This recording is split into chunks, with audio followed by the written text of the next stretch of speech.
No one would know what it was. It would be just buying Applebee's. Do what? I think I tried last night, but I couldn't figure out why you were drinking a moment to buy Applebee's. Yeah, that wasn't me. Yeah, Yeah. I don't think that sounds... No, that wasn't me. No, that's why I was like, that was nothing like it. Yeah. No, that wasn't me. Yeah. Do what?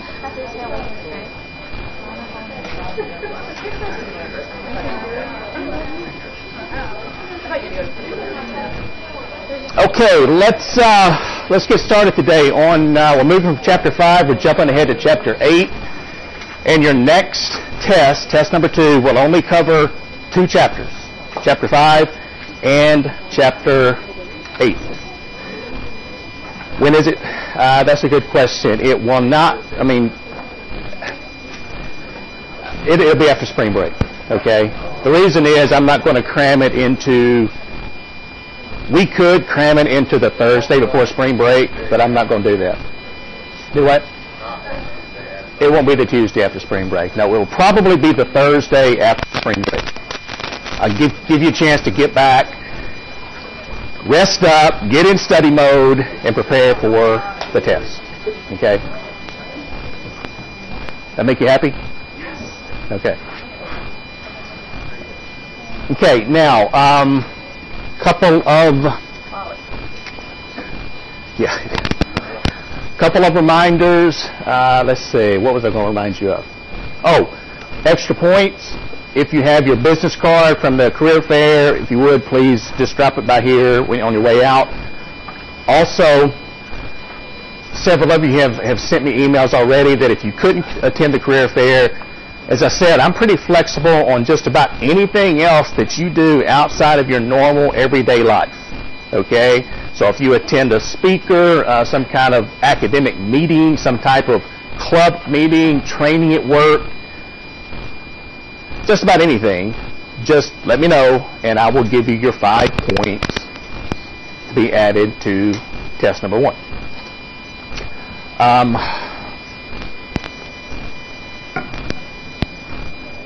And I think I mentioned this to you before, but I had a student come by and see me today, and so I thought I would bring it to your attention and those who maybe are in the online classes. We in January, I think I told you that we started a new finance degree, which is it's degree in finance with a commercial bank management concentration or commercial bank management option. And so some of you are familiar with the finance degree with the certified financial planning option. This is pretty similar. It's just related to banks. And the reason that I bring that up is because we're having tonight we have an annual banquet where I invite bankers from around the area to come to Murray State and meet with some of our senior finance students. So it's a good way for you to get to meet them, to network, possibly work on some internships or job opportunities. And so if any of you are thinking about, I'm thinking about maybe making a switch, or I wouldn't mind, knowing some more information about that. The order of the classes that you have to take, sometimes that's pretty important because some classes are only offered in the spring and some in the fall. So if you're interested in this, I would encourage you to come by and see me. We'll just sit down, we'll go through your RACER audit. I'm actually not sure if it's even on the RACER audit yet, so I'd have to take a look at what, just from a straight finance degree, and I could figure out what classes you need to take.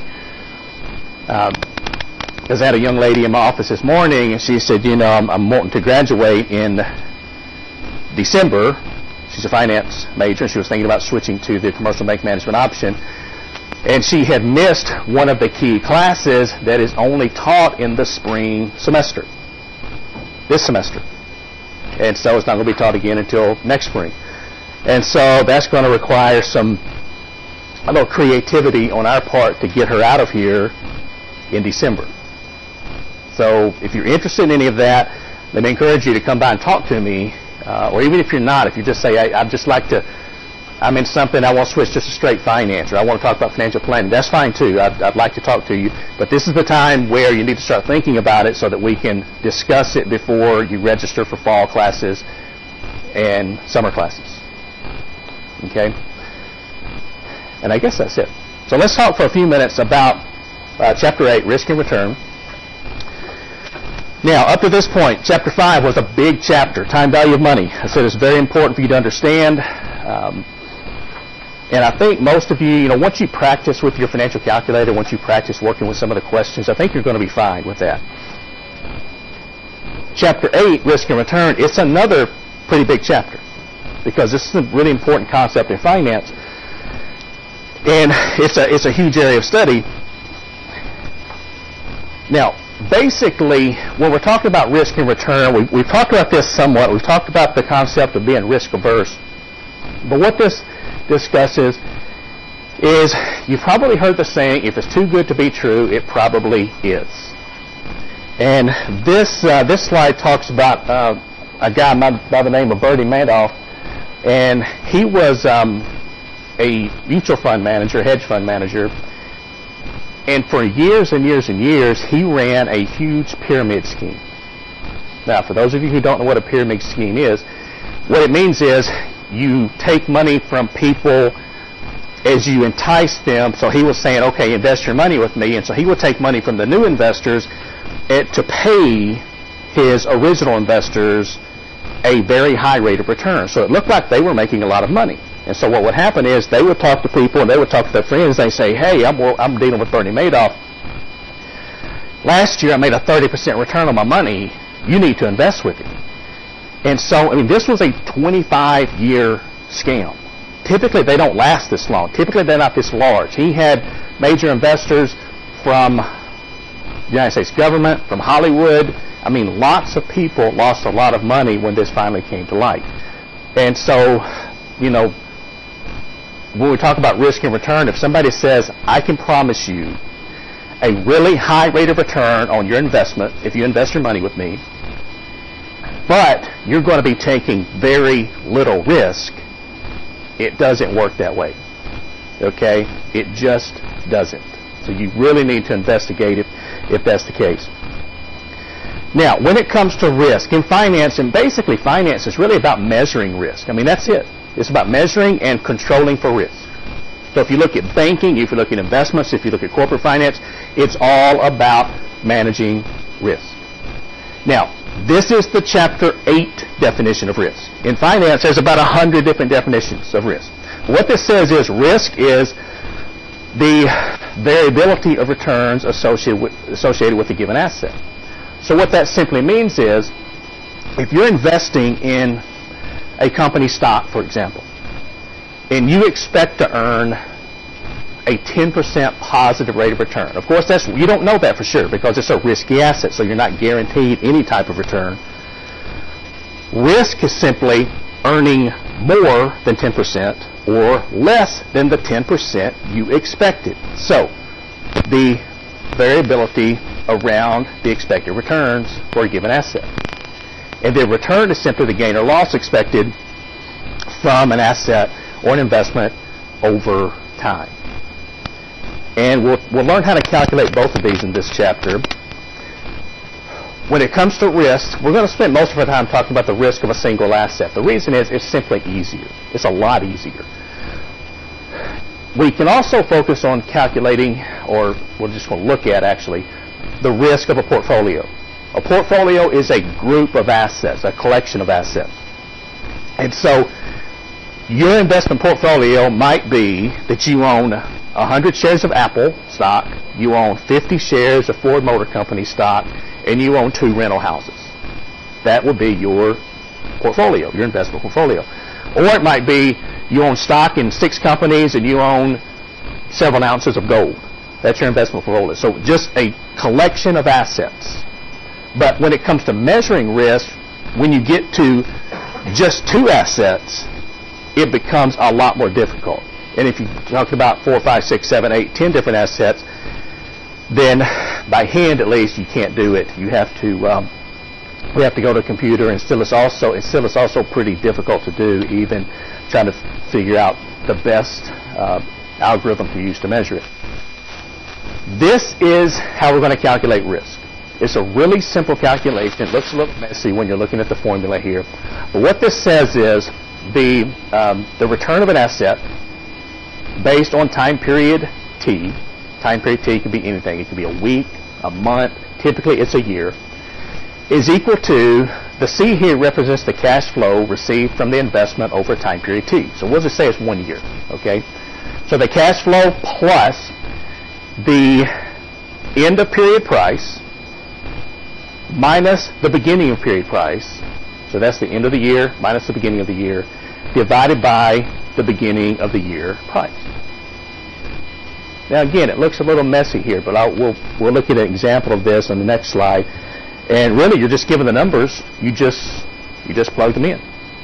That's all there is to it. So, if we take a look at an example, we've got 2 stocks here. We've got Apple stock and we have Walmart stock. Apple stock at the beginning of the year was $90.75 per share. Walmart was $55.33 per share. During the year, Apple paid no dividends. Walmart paid dividends of $1.09 per share. And at the end of the year, Apple was worth $210.73. Walmart was worth $52.84. So calculate the return. Now again, keep in mind, we're using this formula. Okay? So, for Apple, we're going to take the cash flow received during the year. It didn't pay a dividend, so there's no cash flow. Plus the end of year price minus the beginning price for the year divided by the beginning price. And so if we take this amount divided by 90.75, we come up with a positive return for 1 year of 132%, which is a fantastic rate of return. I mean, any investor would be more than happy with a positive 132% return.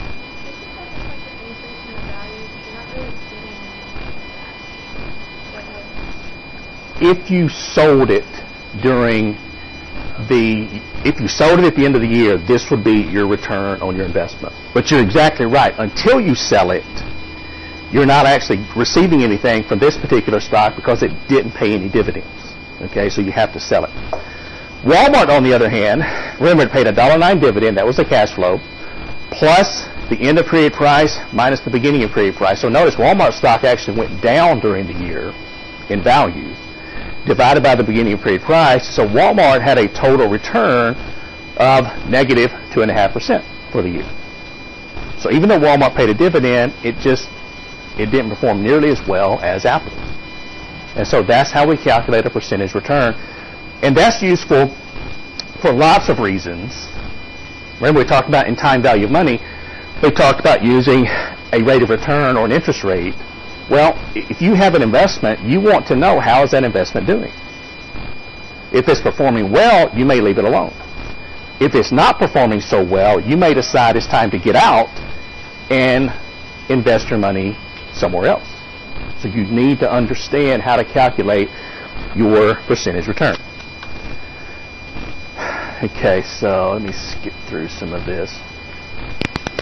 Okay, we've talked about this to an extent, investor risk preferences. And all investors are different. We've talked about that way back, I think, in Chapter 1. And that's what makes investing so interesting. Because if everybody was the same, then it wouldn't be very exciting. But some of you, one person thinks one thing's going to happen to a stock, another person thinks another thing's going to happen to a stock or in the economy or whatever. And so basically, with every investment transaction, for example, every buy and sell of a stock, one person is essentially a winner, one person is a loser.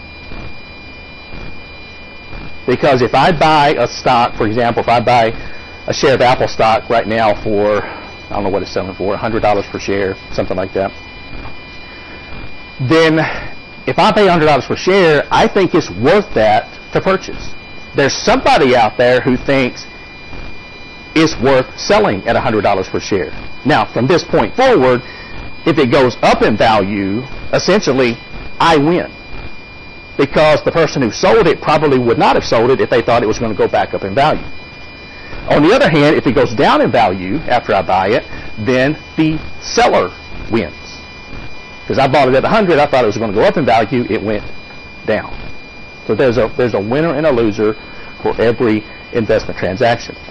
Now, when it comes to risk preferences, we talked about risk aversion. We said that simply means that you want to be paid for taking additional risk.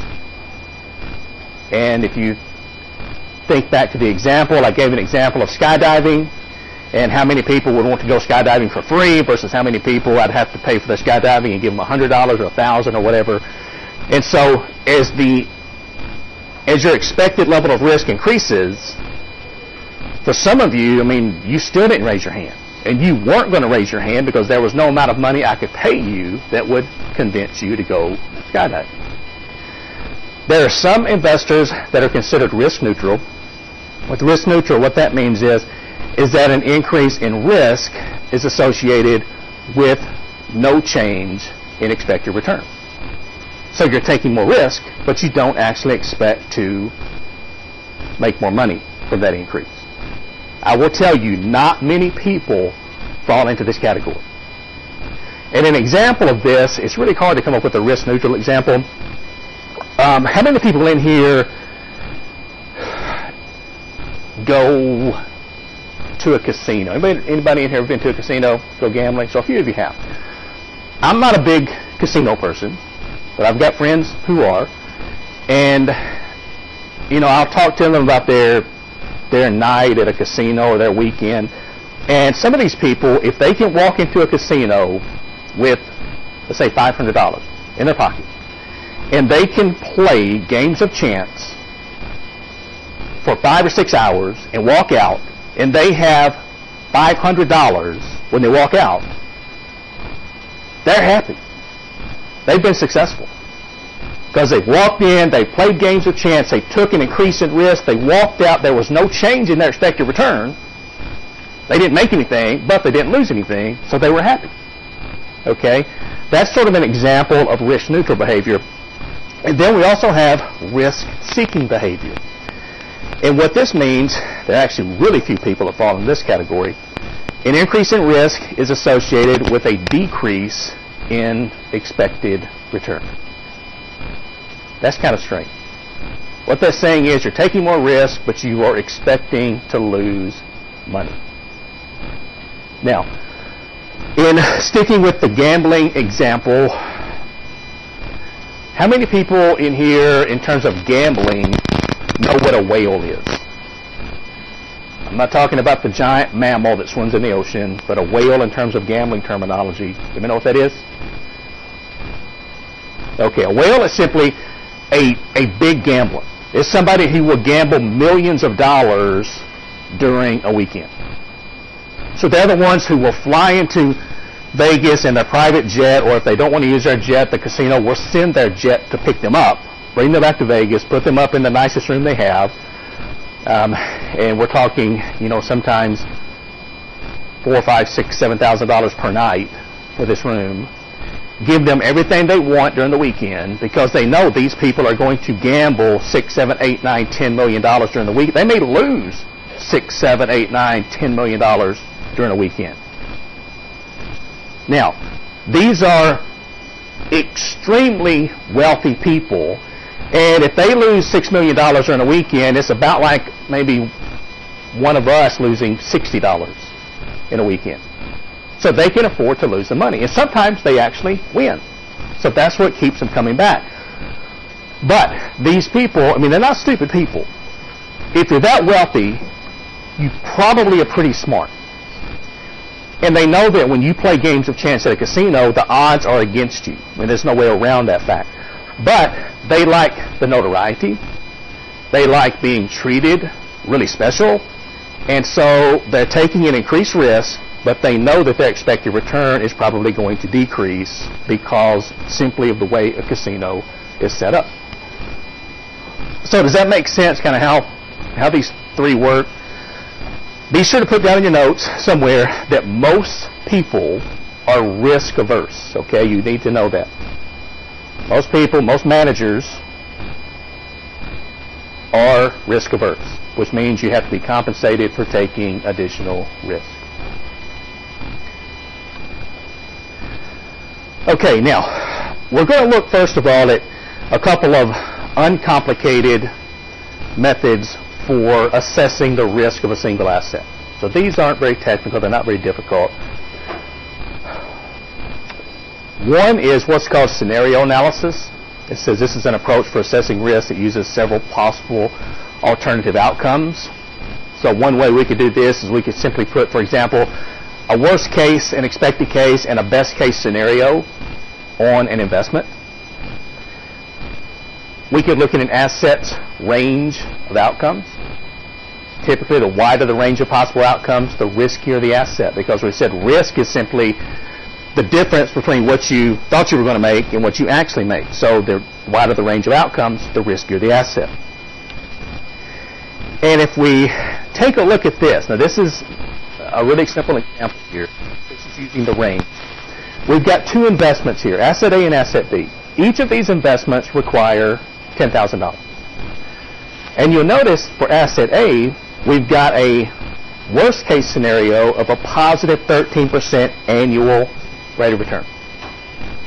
A most likely outcome of 15%, and then an optimistic outcome, a best case of 17%. So when assessing the risk, we're simply taking 17%, we're subtracting the 13%. The range of possible outcomes is 4 percentage points. Or another way of saying this is 400 basis points. 1 basis point is 1/100th of 1%. So 100 basis points is 1%, 4%, 400 basis points. Asset B requires $10,000. Worst case outcome is 7%. Best case is 23%. So if we subtract these two, the range is a positive 16%. Now some people might look at this and they'll say, well, look at asset B. Man, I could earn up to a positive 23% return with asset B. And that's true, you could. But the thing to keep in mind here is we're looking at both sides. More than you expected to earn, less than you expected to earn. We still expect to earn 15%. Now, what tends to draw our eye to this is this number higher than what we thought we would earn. But remember, there's also the possibility we could earn less than that. So in looking at these two assets, if I were given this information, I would say that asset B is riskier than asset A, simply because it has a wider range of outcomes. So pretty straightforward, pretty simple. We've also got some other risk assessment techniques. I'm just going to, I guess we'll talk about probability distribution. That's the most common. And if you'll notice, when you look at this, these are some words that you probably saw in your statistics course. So Stat 1, Stat 2, whatever it might have been. Some of you are thinking back on your statistics course. How many people have had statistics in here? Most of you? I think probably most of you have. Okay. Well, were those good times? Fond memories of stat? Okay, so for some of you, maybe yes. For most of you, probably no. Okay. I can remember my stat courses, and it seems like, I mean, it wasn't a bad class, but it seems like we were always talking about flipping coins, or decks of cards, or rolling dice, or something that was not related to business. And I was sitting there thinking, okay, how do I use this to help me in business? Well, they never explained that to me. And so I made it through, survived my stat courses, graduated. But I didn't pay much attention to it because I just did what I had to finish the class. But what I found out when I went back to school and got a PhD was I found out really quickly that I was going to have to understand a lot about statistics, because that is how when I write a research paper, when I send a paper to a academic journal for publication, I have to prove statistically what I'm doing. I can't simply say that I think that this is happening in the banking industry or this is happening in the with credit unions or corporate. I have to prove statistically the point that I'm making. And so if you work on a PhD, you do have to take some stat classes. So I realized really quickly, if I've got to do this on a regular basis, I might as well understand something about it. And so in my PhD program, I actually had to ended up taking 18 graduate hours of statistics courses. That's a lot of statistics, okay? That's probably more than most people should ever have to know about stat. So if you're thinking, could I teach a stat class? The answer is yes, I could. Do I want to teach a stat class? No way, okay? No, I don't want to teach a stat class. But in this chapter, we are going to discuss a little bit about statistics, okay? Not a lot, but a little bit. And so I'm telling you this because I don't want you just to freak out when you start seeing some of these words and you're going, okay, where did I see that last? It was in my stat class. Oh my gosh, I hated it. So in here, I'm actually going to show you how we can use some of these numbers to help us with business or help us with investing. And if you haven't had stat, that's okay too. It's not a big deal. We're going to walk through everything that you need to know about statistics and any calculations that you might have to make. Now, a probability distribution, let's get to that. Okay, now with our company that we're working with, we're now adding some percentages to this, some probabilities. So instead of just saying, pessimistic, most likely, and optimistic, we're now adding a 25% chance of a pessimistic outcome, a 50% chance of most likely, and a 25% chance of an optimistic outcome. And based on that, and I'm going to go past this, I'm going to get to this, based on this probability distribution, and this is your normal bell-shaped curve that you talked about in your stat class, and if you take a look at this, both of these assets, we've got two assets, two investments, asset C and asset D, both of them have an expected return percentage-wise of 15%. But the thing to look at is which one has the wider probability distribution, the wider possible range of outcome. And so based on this, we can tell that asset D is much riskier than asset C simply because it has a wider range. Does that make sense? What we're doing here? Both have the same expected return, and there's no calculations for this. You're just looking at it and going, okay, D is riskier than C, based on the probability distribution. All right, now, some risk measurement terms. One that you probably talked about in your stat class is standard deviation. And you've got a definition here of standard deviation. It says it measures the dispersion around the expected value. Somebody please explain to me in simple English, what does that mean? It measures the dispersion around the expected value. So what does that mean in simple terms? So you have like an average. So let's say your average is 5 and your deviation is 6. That means that your data has deviated 6 points above. Okay, that's a perfect example. Yes. So standard deviation simply is how much above or below the mean, or sometimes we call it the expected value, that your observations fall. And so the larger the standard deviation, the higher the risk level. Now, to calculate standard deviation, it's actually not that, it looks kind of like a messy calculation. It's not that bad, but the first thing we have to have is an expected value. This is our average return. And this is the formula for calculating the expected value.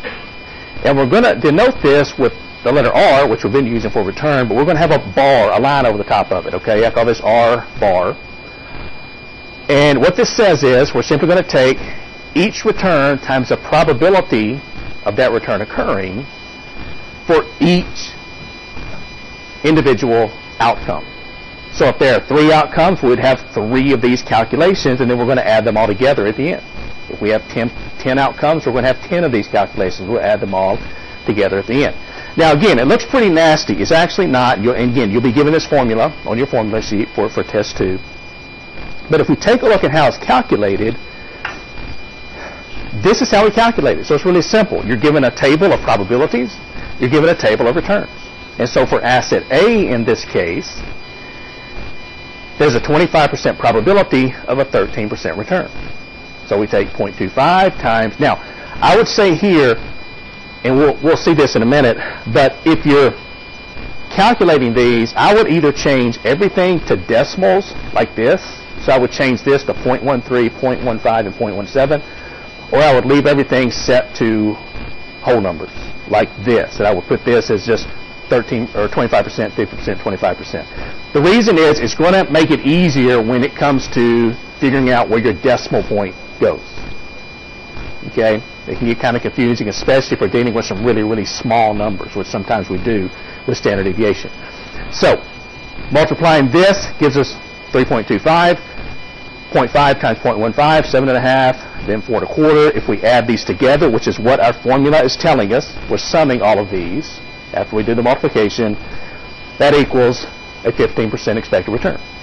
If we do the same thing for asset B, multiplying the probabilities by the returns, and then adding them together, we expect to earn a positive 15%. So both of these assets have the same expected return.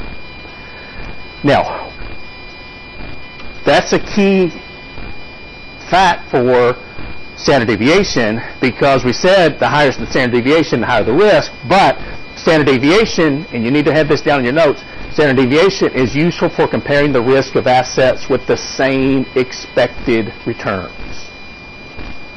Standard deviation is useful for comparing the risk of assets with the same expected returns. So, for example, these two assets, asset A and asset B, they had an expected return of 15%, both of them. So we could simply, once we calculate the standard deviation, we could look at the standard deviation and tell which one is the riskier of the two assets. Now, this is our formula for standard deviation. What this says, and again, I know it looks a little messy, what this says is we take the return associated with an outcome minus the expected return, which we just calculated was 0.15, 15%, squared times the probability of that return occurring. And again, we do this for each possible outcome. We add up the results, we sum the results, and then we take the square root of this. And that's going to give us the standard deviation. So if we take a look at this, now this is in your book, and this is how they calculate standard deviation. I think what they're doing is they're breaking it down to such small calculations that, to me, this is a little more confusing than it is helpful. Because what they're saying is, again, this is asset A that we've been working with.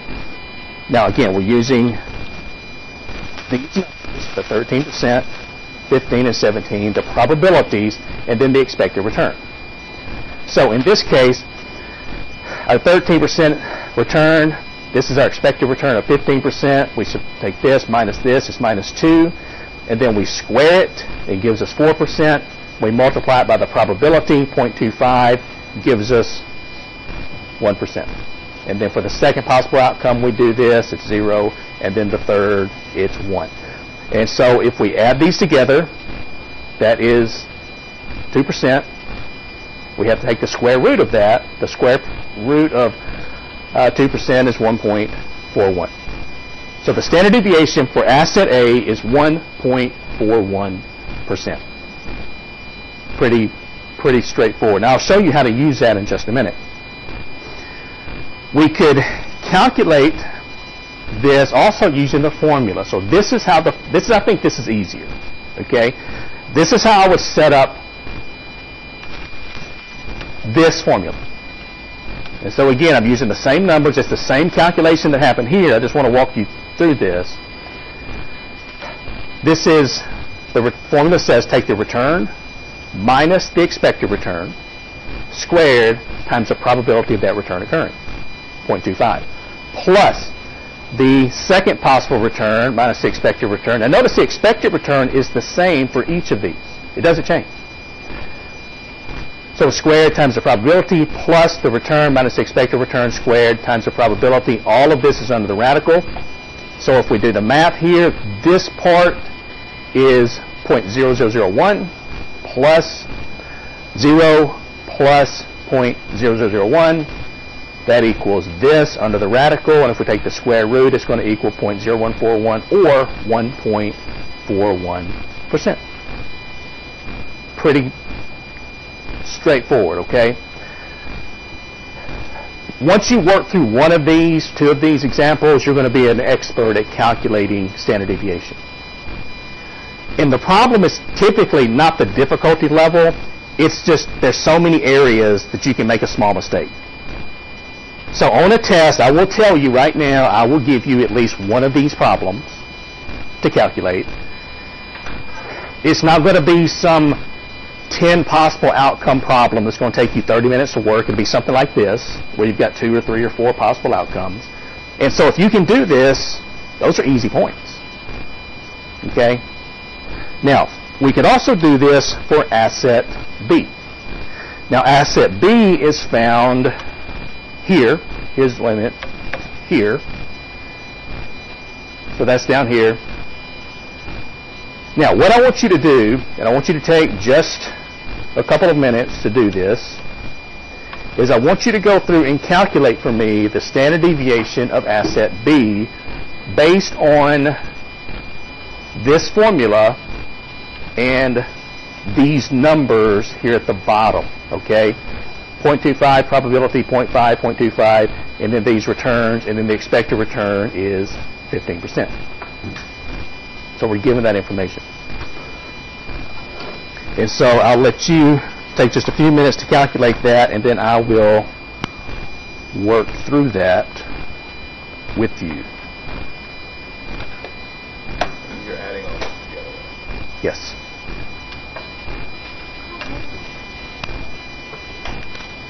Now remember, we're doing this for asset B, which is at the bottom. And so here are your probabilities, here are your returns, and then this is your expected return, 15%. And if you need me to change any of the slides, let me know.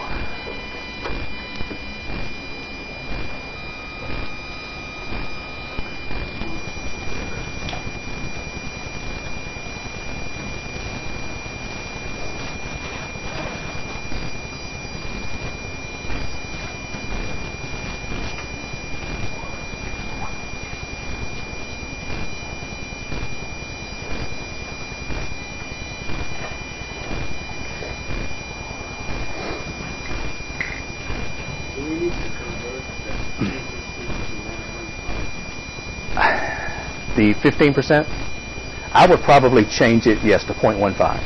What I would do is I would leave this set it in decimal form.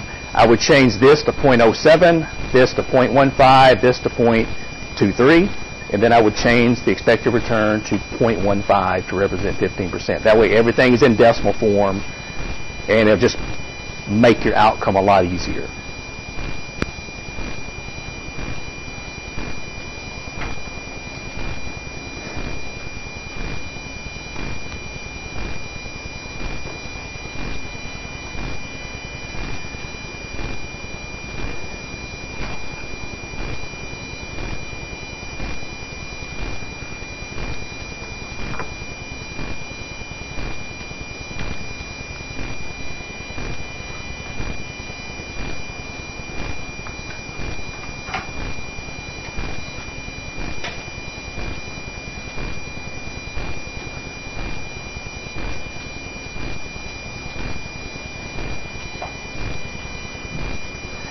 In reality, when you're looking at something like standard deviation, you're going to calculate this using a spreadsheet. So you're not going to have to go through all of this. But what I want you to take from this, and the reason that we do this by hand in class, is because whenever you look at the standard deviation on a spreadsheet, you're just clicking a button and calculating the standard deviation. I want you to understand what's going into that calculation. I want that to mean something to you. And it's a lot easier to explain this as we work through it by hand than if we just click a button on Excel and it automatically calculates the standard deviation for a series of outcomes. So I think this is probably 10 or 15 minutes well spent in terms of understanding this material. Now I'm going to switch over to 7:15 to 23. Okay, so help me remember that. I'll work through this with you. Okay, now for our, it's going to take a lot of room. Okay, so this is, if it works,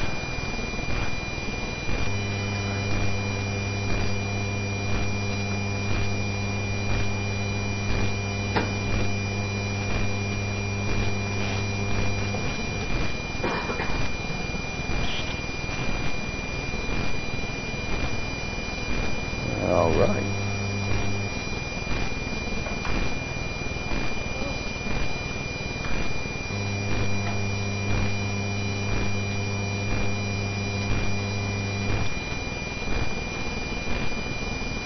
All right. I may not work anything with you, see.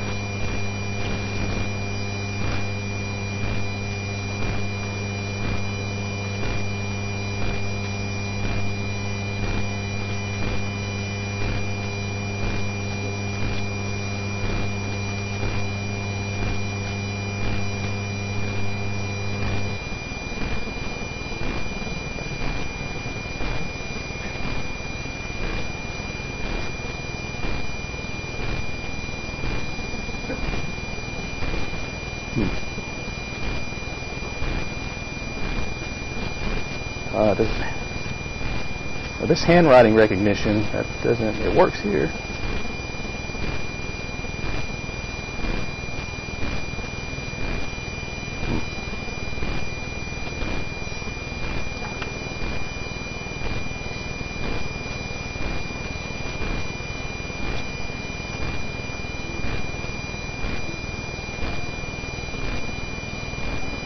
All right, I think I've got a dead battery.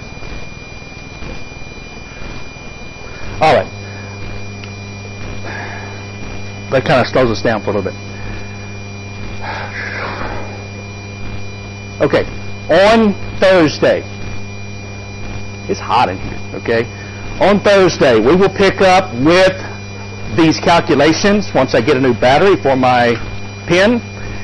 And we will continue with Chapter 8.